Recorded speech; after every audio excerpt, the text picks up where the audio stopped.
And I asked him, would you object? I asked this somebody very, very important in the government, would you object? He said, why should we? Only the labor will get spoiled. And a lot of Indians here, they will vote for us in the future and not for the Labour Party. Will they be voting on the misconception? So they were not concerned. Russians say, well, that was Soviet Union. What we have got to do with it? We are Russia today. There is no Soviet Union today. So why should anyone bother? So I am happy to say that our government has asked both these governments to give these files, and I hope by the 23rd,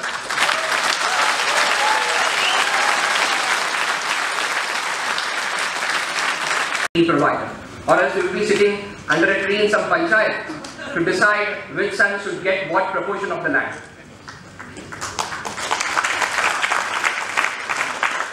Any one act or any one word against our Matrubhumi, he makes a statement on Twitter and 13 million patriotic warriors will pounce on that anti-national.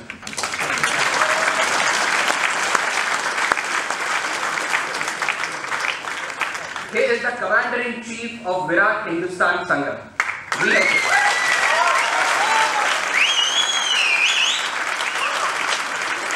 And now I welcome him to inspire us more.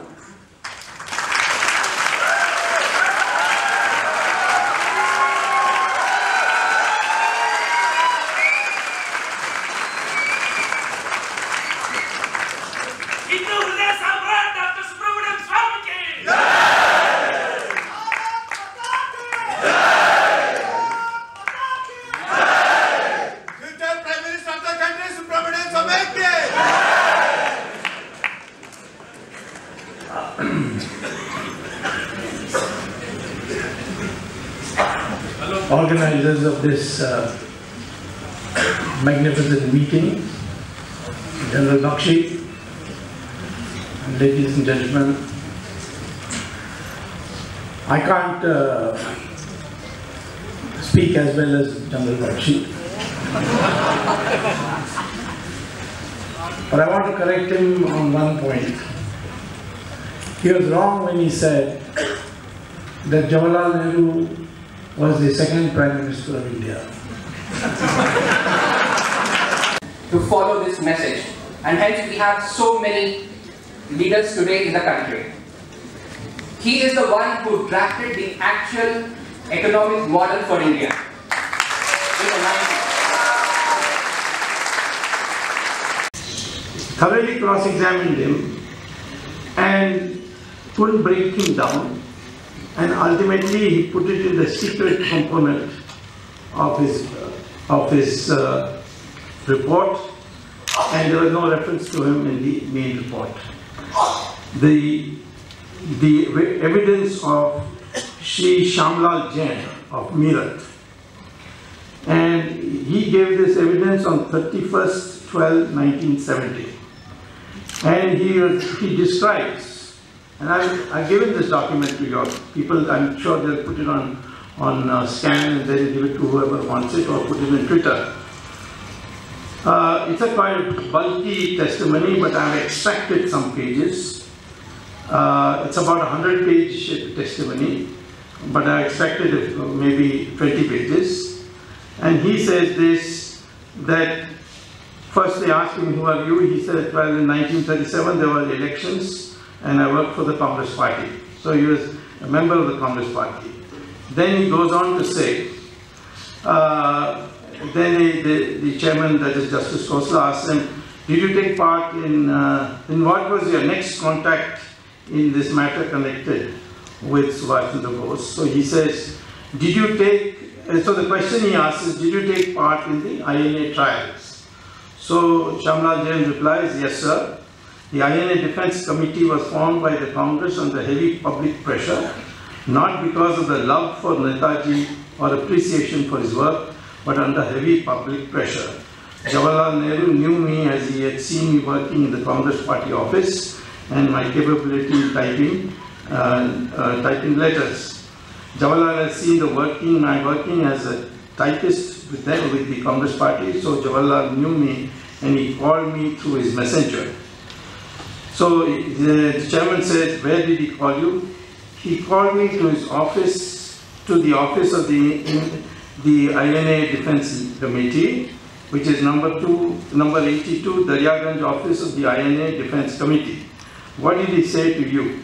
He said, Shamlaji, you are a patriot, I know it, and you please bring your typewriter with you as well when you come. You have to do work of Netaji here. Thereupon, I went to Meerut, brought my typewriter and started working in the INA Defence Committee office. I served in the Defence Committee for 2 months and 6 days, and I got certificates to prove it. The convener of this committee was Mr. Asaf Ali, the convener and standing counsel of the Defence Committee. Then he goes on asking some more details. Then he says, you tell us what you know about Netaji. So he says, one day, the date may be 26th or 27th of December of 1945. That is, 18th December, Netaji is supposed to have died, and this is after that, on 26th or 27th of December of 1945, I was called by Jawaharlal Nehru on the phone to go to the residence of Mr. Asaf Ali immediately with a typewriter and carbon papers and white sheets of paper. At that time, I was taking food, so I requested him to allow me to take the food. But, and therefore, after my food, I went there. What were you asked to type out? At that time, Jawaharlal Nehru and Asaf Ali were both sitting. Now this is after dinner, which means late night. I don't know what the urgency was, but you will know very soon. At that time, Jawaharlal Nehru and Asaf Ali were both sitting opposite to each other on the same table. There was a bottle of whiskey on the table. That's a good way to celebrate independence. And both were enjoying sipping it. Straight from the bottle, the chairman asked. No, by pouring it down in pegs and then sipping. They were also smoking cigarettes all the while. I thought he was a Gandhian, but I was not.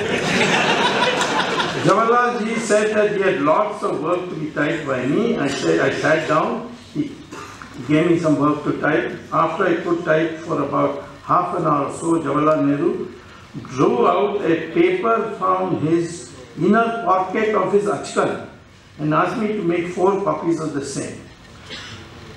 Giving me the paper, he said, type it out at once in a loud voice. I accordingly typed it out. That letter appeared to be most sensational. What was the letter? The chairman asked. So he replies, yes, he gave me that letter to type. It was a letter written in pen on a piece of paper which appeared to me to have been taken from a copy book hurriedly. The writing was somewhat difficult to read. Now, sir, after giving me that paper to type, Jawaharlal Nehru was called into the other room by Asaf Ali, and he wanted to show him some points. Chairman said, he took out this paper, he went out of the room? Yes, he just was called inside, etc. Then witness says, yes, I typed it and this was what the letter contained. Netaji Subhash Bose started from Saigon by aeroplane. He arrived in Dharain, Manchuria at 1:30 in the afternoon. Thereafter, he took tea with bananas. There was also a motor jeep standing nearby. The said aeroplane from which Netaji alighted was a Japanese bomber plane which could accommodate only a few people. Besides the pilot, the questioner, yes. He said the plane was full of gold in the shape of ornaments and jewelry and bars. In the form of what? He says ornaments, jewelry, bars. Netaji carried 2 attaché cases, one which is full of precious stones. In the meantime, he said gold was unloaded from the plane and loaded into the motor jeep that is in Dharain. When Netaji finished tea, he took his seat in the said motor jeep, and 4 persons also took their seats in the same motor jeep. Names of those 4 persons were known to me at that time, but due to lapse of memory and a flux of time, I could remember the name of only one person, and his name was General Shide, whom you have mentioned. August 1945. That is, the paper that was given to him was dated 23rd August 1945. So Netaji would have been just around that time, 21st, 22nd, 23rd in Russia.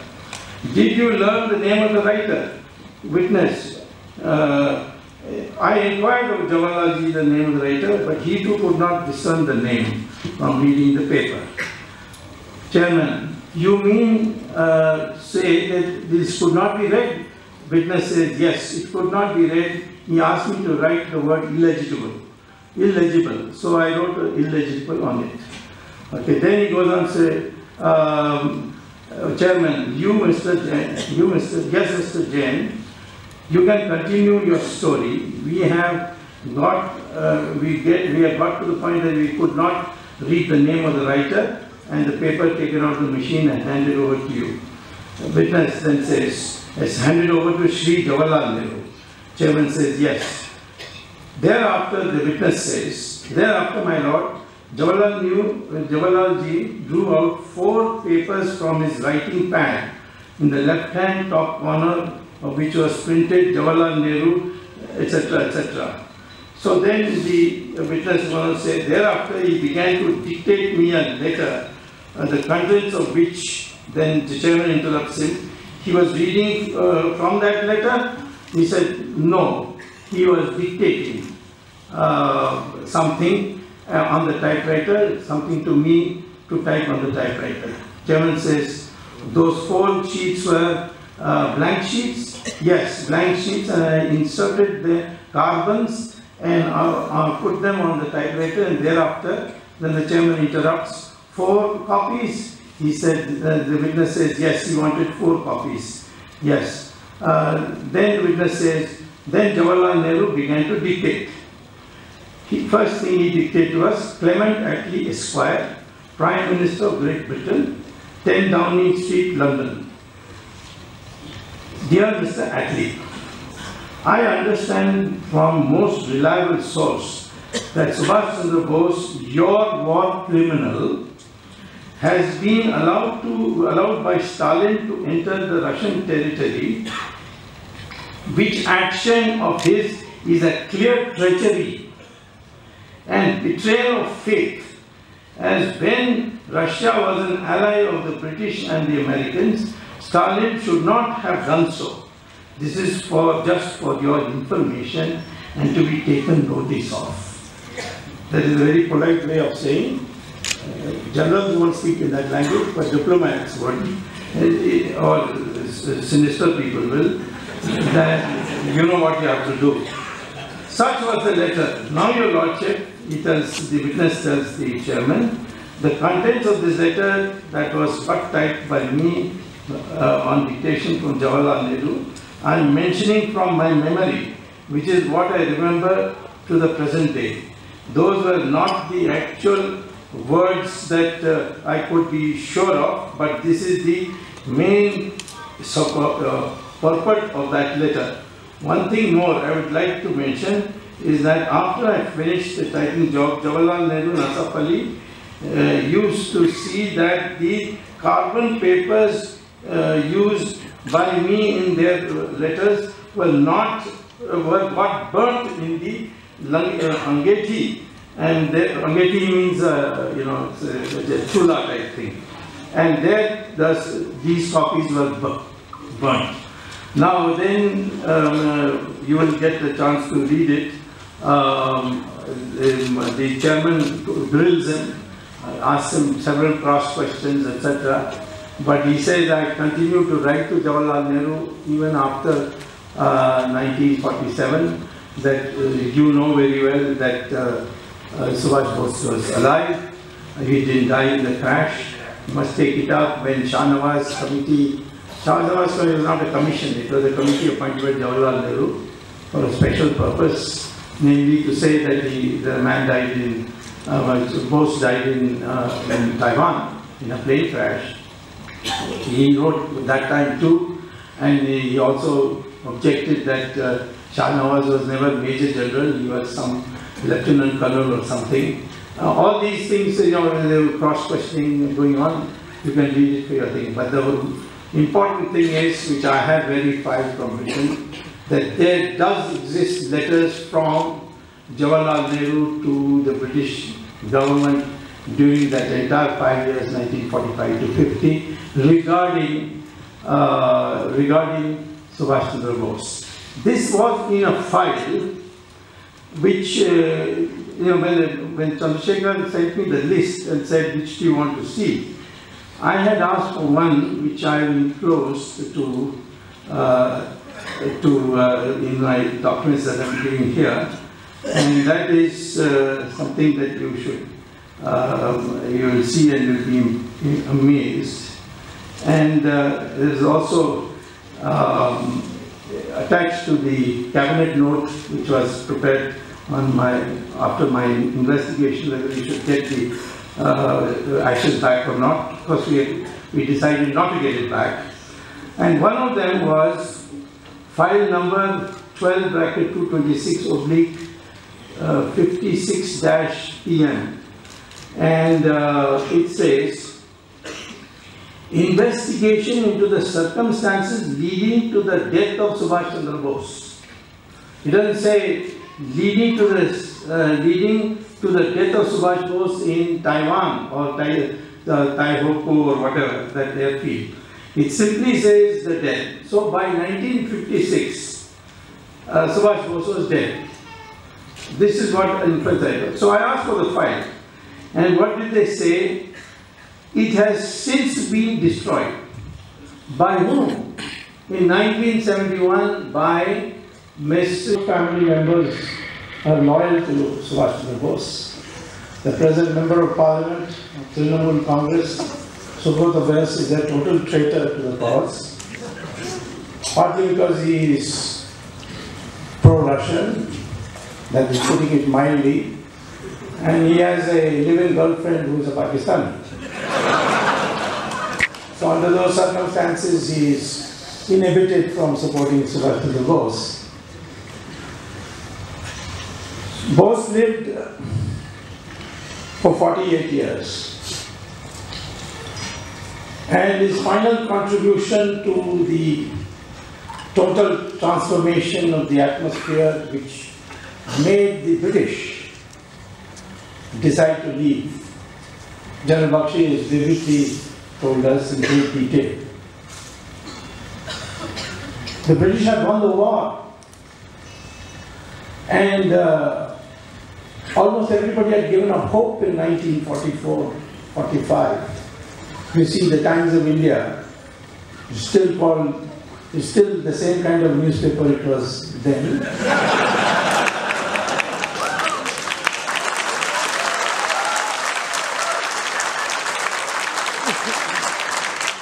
That time they wrote an editorial asking Gandhi to retire and go to an ashram because the British are going to be there for another 1,000 years. That was the mood, because the Quit India movement had failed. Jawaharlal Nehru was against Quit India movement, but Gandhi became somehow affected by what Bose did by leaving the country, escaping, and then creating the INA. So this is why most people, including those who knew Gandhi well, like Moraji Desai, told me that he was alarmed to see the effect of Bose on the Congress Party itself. And as you know, strong dislike for him.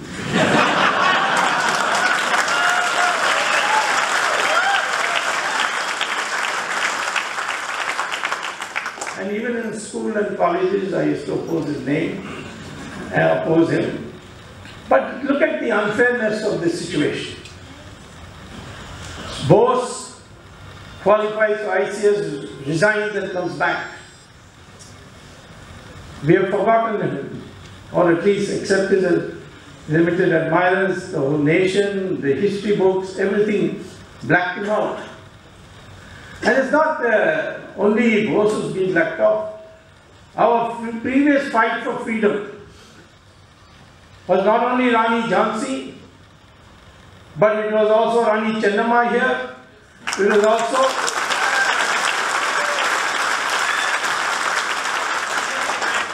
the Vijayanagaram Empire, the Cholas, Kattabomman. People kept fighting. We never gave up. They went around looking for false heroes. Even today they are looking for Tipu Sultan.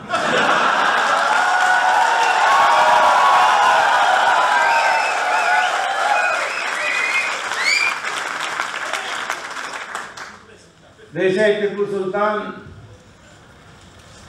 fought the British. But he fought the British because he wanted the French in their place. Anyway, the worst injustice done by Jawaharlal Nehru was when in 1991, Chandrasekhar asked me for a list of people who should get Bharat Ratna. So I said, let me look at who have got it so far.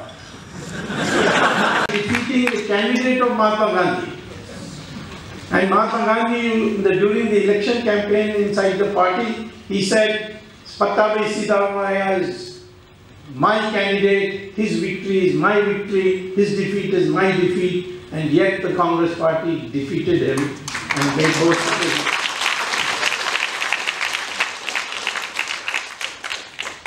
Bose was no ordinary individual from the very beginning. He went to England and he qualified for the ICS, coming in the top 10. But suddenly nationalism hit him and he resigned from the ICS during his training period. Very few people in that time of the country would even thought of doing something like that. When he came back to India, he joined the Congress, and the Congress party was toying with the idea of whether we should now ask for dominion status, which means the English will be the overall ruler, but we will get certain autonomy. And so in 1930, a resolution was to be passed by the Congress party on what was called as Swaraj, which was defined as dominion status. It was Bose and his supporters in the Congress party who made Mahatma Gandhi realize that nothing short of Sampurna Swaraj will do, and ultimately that was the resolution to get up. Without being held responsible for anything or being chased out in a bloodshed. So, positioning of Mahatma Gandhi at that time was a contribution. Subhash Bose was the tipping point. The British were not in the mood to leave the country. They were talking originally of 50 years hence. Then they made it to 1948, June 1948. And then they saw this mood spreading of Subhash Bose's valor. Then they advanced it to 15th August. So, therefore, this is the truth. Then Mahatma Gandhi underwent a change after 1947. He then came to understand what Jawaharlal Nehru meant. And his secretary wrote a book called Last Will and Testament of Mahatma Gandhi, where he said Mahatma Gandhi had come to the conclusion that the country cannot prosper under Jawaharlal Nehru, and therefore he decided either he would replace him with Patel or divide the Congress party into two parts, one headed by Patel and the other headed by Jawaharlal Nehru. The part held by Jawaharlal Nehru would have been restricted to the Delhi Gymkhana and nothing more. and people like that. Even when the poll was taken in 1946, who should be the interim Prime Minister, in effect, whether it was a question of Kashmir going to the UN or accepting partition or our relations with China, Edwina guided him, made him follow what she thought was best till 1960 or 61 when she died. So you can say that Jawaharlal Nehru was the third Prime Minister.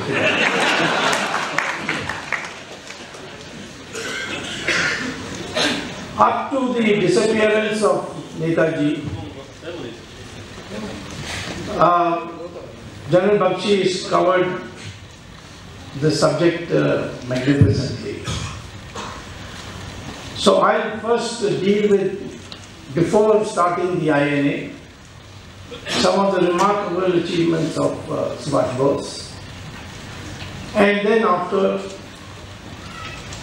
he went to Dalian town in Manchuria. It's called, the province is called Heilongjiang.